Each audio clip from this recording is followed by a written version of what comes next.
السلام علیکم سامعین، 17 رمضان المبارک ہے، 9 اپریل ہے۔ خبر کا عنوان ہے ماسک کی واپسی۔ کئی صوبوں میں ماسک کو آج سے لازمی قرار دے دیا گیا ہے۔ خبر تفصیل سے سنیے۔ ملک بھر میں پچھلے کچھ دنوں سے کورونا کے معاملے میں لگاتار اضافہ ہو رہا ہے۔ ایسے میں احتیاط کے طور پر کئی ریاستوں نے ماسک کو پھر سے لازمی قرار دے دیا ہے۔ بتا دیں کہ کچھ دن پہلے مرکزی وزیر صحت منسکھ مانڈویا نے ریاستوں کو گائیڈ لائن جاری کی تھی اور احتیاط برتنے کے لیے کہا تھا۔ اسی ضمن میں ہریانہ سرکار نے احتیاط کے طور پر عام جگہوں پر ماسک پہننا لازمی قرار دے دیا ہے۔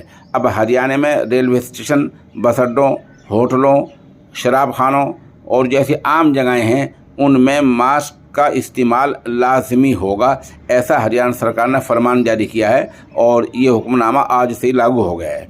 ادھر ریاست کیرل میں کہا گیا ہے، کیرل کی سرکار نے کہ جو مہیلائیں حاملہ ہیں، بوڑھے ہیں لوگ اور بیمار ہیں، انہیں بھی ماسک پہننا ضروری ہے اور جو عام جگہیں ہیں ان پر ماسک پہننا لازمی ہوگا، ایسا کیرل سرکار نے بھی آدیش دیا ہے۔ ادھر پانڈیچری میں بھی ایسے آدیش ہوا ہے۔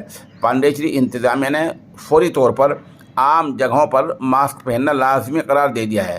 سرکار نے ایک بیان میں کہا ہے کہ ہسپتالوں، ہوٹلوں، ریستوراں، شراب کی دکانوں اور اسی طرح دوسری عام جگہوں پر ماسک پہننا لازمی ہے۔